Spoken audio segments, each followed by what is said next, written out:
early age, I saw images of the Earth from above. And you just realize how much is going on in the ocean, the variability that's there, the changes that are occurring. It really became a passion of mine to understand what's happening in the ocean. My name is Ben Hamlington, and I'm studying sea level rise from space. So sea level rise is really interesting because the impacts are local, but it's a global problem. So I've done a lot of work looking at sea level rise in particular locations, but on much broader scales, and with the satellites, we have this global view. So here we can see the satellites orbiting the Earth and where they are right now. Having overlap between the different missions allows us to make a direct comparison. And it's really the information we gain from all of these satellites that tell us about sea level change and allow us to get an understanding of what's happening on an entire climate system. And that really long record that'll exceed 30 years with the Sentinel-6 satellite allows us to have a better understanding of how the Earth's climate is changing. So this is an animation of the Sentinel-6 spacecraft and how it collects information about the sea surface. You can see the radar pulse that's bounced off the surface of the ocean. It measures the time it takes for that pulse to get back, and from that we can pull out the measurement of sea surface height. It's not just scientific curiosity, it really impacts the daily lives of people and their ability to plan for their future. As I started to live in coastal areas and see flooding that was occurring, I got to see firsthand the effects of sea level rise and climate change. You start to realize the importance of understanding what sea level is doing now. We can use that understanding to know what sea level might be doing in the future.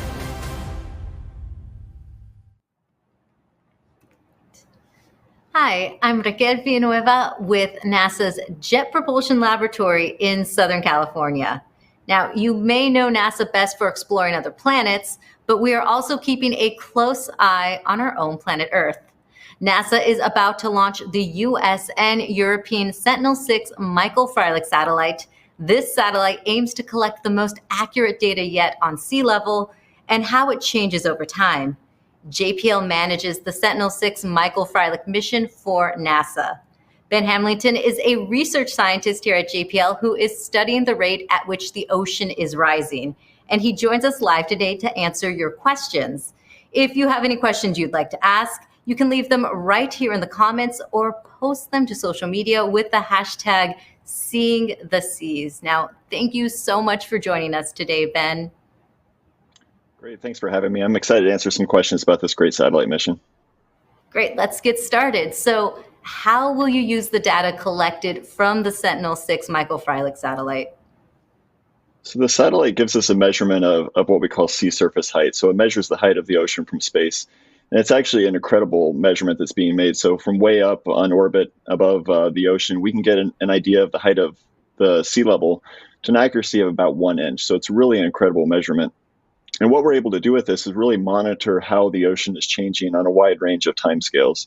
So every 10 days or so, we get a complete view of the global ocean from these satellites. And from that, we can identify how sea level is changing on these relatively short timescales, so on the order of, say, months to years. But then when you start to build up this satellite record, you can really start to infer or understand how sea level is changing on longer timescales. And why is it so important to study sea level? And can you get a little bit more into how it's done from space? Yeah, so as I mentioned in the video, sea level is the impacts of sea level rise are local. So we feel these on a local level. Coastal communities are the ones that are really feeling the impacts of sea level rise. But sea level science and understanding sea level science is a global problem. The processes that are impacting, that cause sea level to change are global in nature. So this really broad view of the ocean we have from satellites is critical to understanding how sea level is changing. Both now, using that understanding that we have now to understand how sea level is going to change in the future. So this observation comes from the satellite through a relatively simple concept. So the satellite sends a radar pulse down to the surface of the ocean. That radar pulse bounces off the surface of the ocean and returns to the satellite. And we can measure the time it takes for that pulse to get to the ocean and return to the satellite. And from that, we can figure out exactly how high the sea level is at any given time. And that makes it sound a little bit easy. It's actually pretty complex, everything else that goes into that measurement, because as that radar pulse travels through the Earth's atmosphere and interacts with the ocean, a number of things happen to it. So it's delayed, the timing is affected. When it bounces off the surface of the ocean is certainly not the same everywhere, so it interacts with the ocean surface in different ways. So we have to make all these different corrections to that observation, or to that radar pulse and the timing, in order to get to the accuracy that we actually have for the satellite altimeter measurements. And then the other piece of that is we need to know very accurately where the satellite actually is. That may seem like kind of a no-brainer, but at any given time, you really need to know where it is in reference to the ocean. So, with all these different measurements and corrections we make, we eventually get to that sea surface height observation, and again, the accuracy that's down to about an inch, all the way up from orbit above the surface of the ocean. Great. And then can you talk a little bit more about how changing sea levels impact coastal towns or cities in the future? Yeah, so there's a number of ways that rising sea levels impact coastal communities. So one of these that has been in the news a lot lately is through increased storm surge. So basically, you can treat the sea level rise that we've been seeing as an increase in the baseline over which these storms travel. So with higher sea levels in these coastal areas, a storm moves over top of it, and the storm surge that you feel from these hurricanes and larger storms is just that much greater than it was previously. The other way that we see the impacts of higher sea level is through something called high tide flooding. And what high tide flooding is really right there in the name. It's flooding that occurs at high tides. So these coastal communities were built knowing where high tide typically is. So many years ago, we built up these different areas expecting high tide to be in a certain place. And again, now with that increase in that foundation of sea level through long-term sea level rise, we've increased the height of high tide. So now what was before a relatively safe high tide with no coastal flooding, now it doesn't really take much to get past that threshold from a normal high tide into flooding conditions. So sea level rise is already impacting these coastal communities. It's a problem now, it's worsening, and it's expected to worsen in the future. And more areas that aren't necessarily experiencing coastal flooding or sea level rise impacts now likely will in the future as sea level continues to increase. And before this broadcast, we kind of talked about how you had firsthand experience seeing this. So can you talk more about your personal journey that led you to this mission? Yeah, up until about 2 years ago, before I started working at the Jet Propulsion Laboratory, I was living in coastal Virginia in a city called Norfolk, Virginia. And my wife and family and I bought a house across the street from a coastal inlet. And a few times a year, we'd see that water come creeping across the neighbor's yard on the other side of the street into the road. It was something that we really got to experience firsthand, the sea level rise impacts and the coastal flooding that some of these communities around the world are seeing. So the flooding is not necessarily catastrophic, but it just becomes part of your day-to-day life. So it impacts your ability to get to work. Maybe you have to go a different route than you're used to. It can impact where you park your car. Certainly, you don't want to keep your car parked in an area where it might get flooded. It's just something that you have to learn to adapt to and plan for as part of your everyday life. So again, with this firsthand experience, I started to understand exactly what it meant to try to understand sea level and the importance of doing so. So as part of my time in Norfolk and these coastal communities, I had the chance to interact and work a lot with coastal planners and decision makers and understand their science needs. What do they really need in terms of information to make good plans for the future and to ensure that these coastal communities are able to live life successfully and happily into the future? So taking that information, we can take it all the way back to the observations that we make from these satellites, understanding exactly what information they need, trying to improve our understanding now of what sea level is doing. And again, these satellites, including the Sentinel-6 Michael Freilich satellite, are critical to that mission of trying to understand sea level rise now. And once we understand the processes that are driving sea level change now, we can use that understanding to project out and to understand what might be happening to sea level in the future. Well, thank you for answering. Those are my questions, Ben. We're going to get to some social media questions now for you to answer. And the first one sounds good. It's from Moon to Mars on Twitter, and they are asking, will you be able to use any data from other NASA missions studying ice for your water measurement? Yeah, that's a really good question. So we have this whole observation network of satellites and in situ observations that we use to understand sea level. So a lot of these satellites allow us to understand specific processes that affect sea level. So it's although the altimeters measure total sea level or sea surface height, we like to try to understand exactly what processes, what physical processes are actually contributing to that change in sea surface height that we see. So just to name a couple of these satellites, the Grace Follow-On satellite, for instance, gives us really good measurements of the change in ice over glaciers and the ice sheets. And from that, we know that the water, when it melts, it goes into the ocean. It gets distributed about the world's oceans in different ways. And then from that, we can make better sense of the observations we have from the satellite altimeters. ISAT-2 is another example. ISAT-2 is actually capable of measuring sea surface height. It's a little bit of a different measurement than what we see from the radar altimeters from Sentinel-6 Michael Freilich, but it's complementary and it allows us to really understand how sea level is changing on different resolutions, so on different spatial scales, getting closer to the coast, understanding how sea level is changing very close to the coast.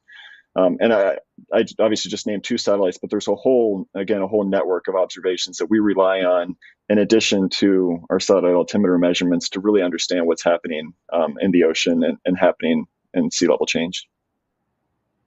And that actually kind of leads me into this next question from Cody on YouTube, who asked, do you know how many of these Sentinel satellites will be deployed in orbit? Yeah, so in terms of this kind of core satellite altimeter mission, there's going to be the Sentinel-6A Michael Freilich, which we're discussing here. And in a few years, I think the anticipated launch date is 2025, we'll have the Sentinel-6B satellite altimeter, which is going to launch. And with this whole suite of satellite altimeters, so the first kind of modern era satellite altimeter was launched in 1992. It was the Topex Poseidon satellite. From there, we had Jason 1, Jason 2, Jason 3, and then on up to the Sentinel-6, 6A Michael Freilich. So with this satellite, we're going to pass 3 decades in length. With Sentinel-6B, we're going to start to approach 4 decades in length. And that long continuous record we have from the satellite altimeters is really important.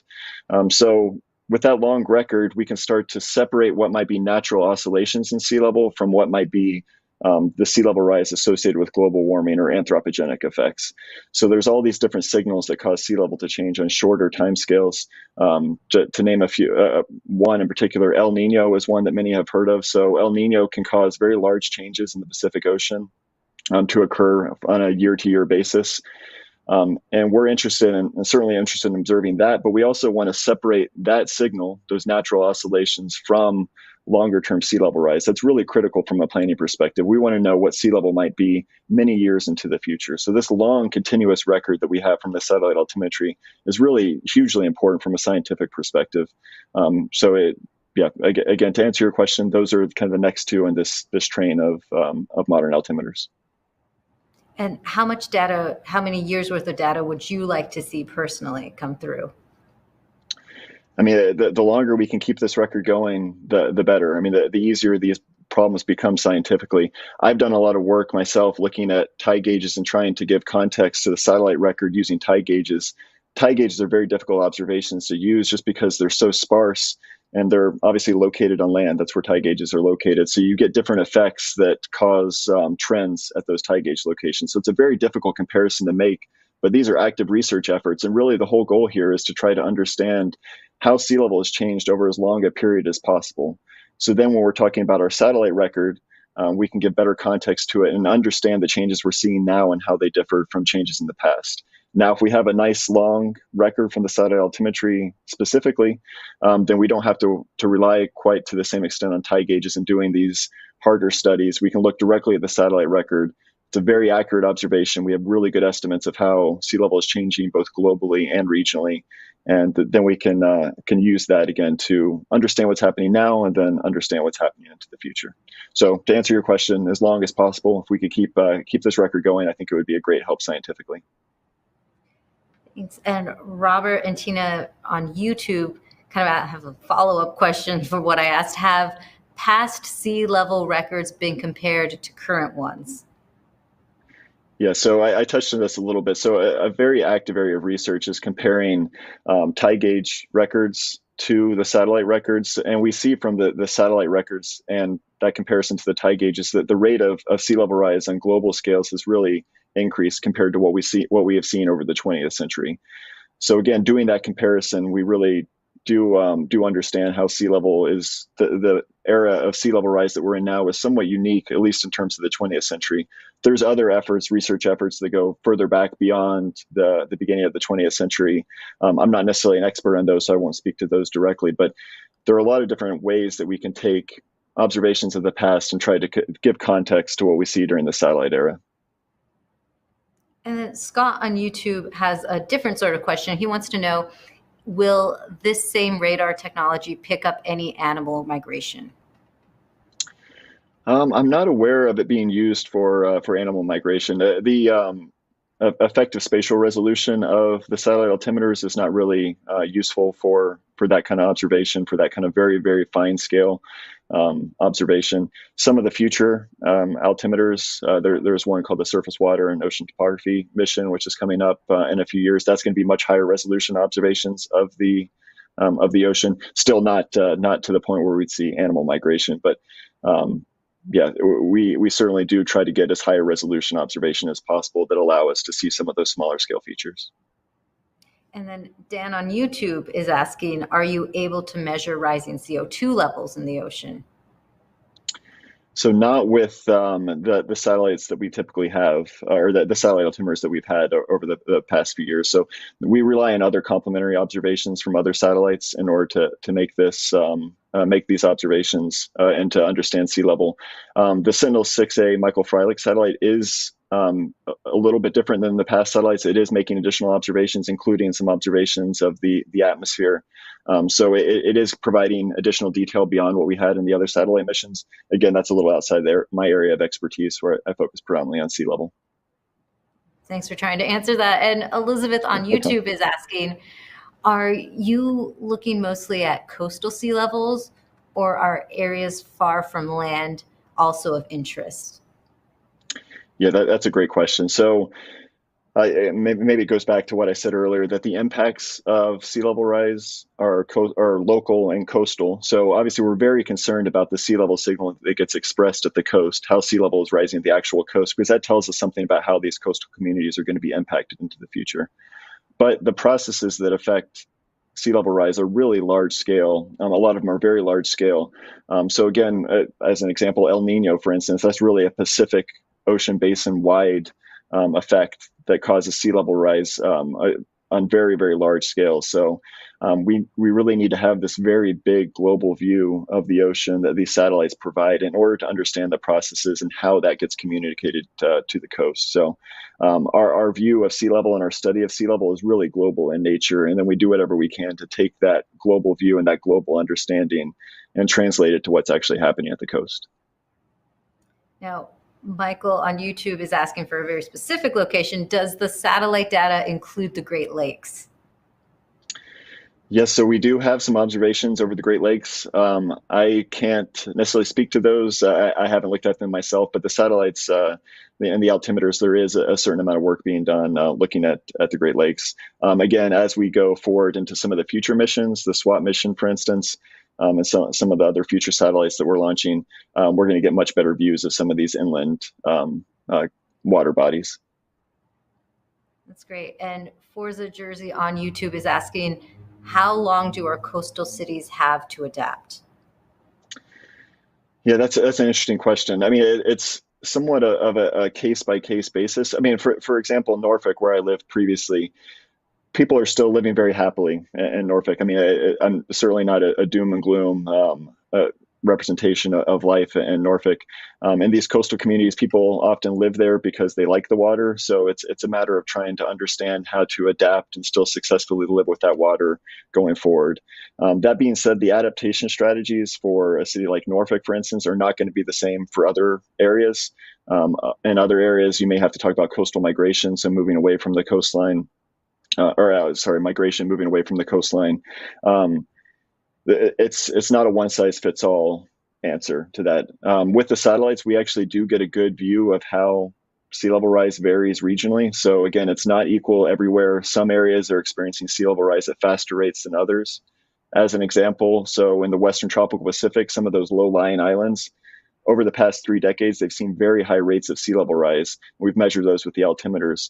On the other hand, off the U.S. West Coast, we've seen lower than the global average sea level rise. So it's been kind of suppressed by different climate signals that are present in the ocean. So again, it's hard to answer that question. Certainly, there's local planners. The planning efforts are done on a local level, trying to understand how to adapt to the sea level rise they may see in the future.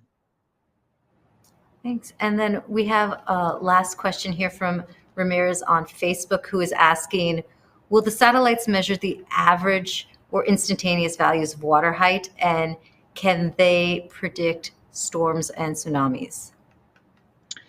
Yeah, so those are good questions. So the satellites fly overhead, and they basically take a measurement directly below the satellite at any given time. So we're constantly taking these observations, these measurements. Over 10 days, we can build these up to have a global map. So we still have some space between the tracks along which the satellites are measuring.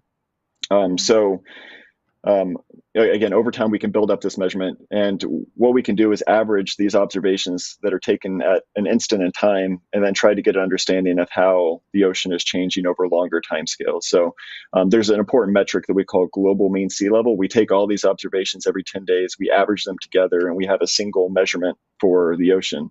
And you stack these up over time, and you get an idea of how global sea level is changing over the satellite record. So the rate of global mean sea level change is a little over 3 millimeters per year since 1992. So we can make that measurement by stacking up and averaging all these instantaneous measurements. In terms of storms and tsunamis, so yes, we can certainly use our observations from the satellites for both of those. Actually, one of my PhD topics, one of my thesis topics, was trying to observe tsunamis in the open ocean using altimeters. It's a little bit of a difficult problem given all the other types of ocean signals that are there, but we can see these types of features in the ocean. And certainly Sentinel 6A Michael Freilich is going to be useful for helping to forecast and understand the development of storms and hurricanes in the ocean.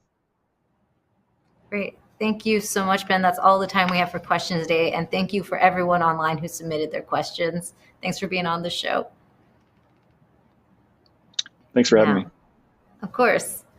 The Sentinel-6 Michael Freilich satellite is truly an international collaboration. It is being jointly developed by the European Space Agency, NASA, the European Organization for the Exploitation of Meteorological Satellites, and the National Oceanic and Atmospheric Administration, with funding support from the European Commission and technical support from the French space agency, CNES.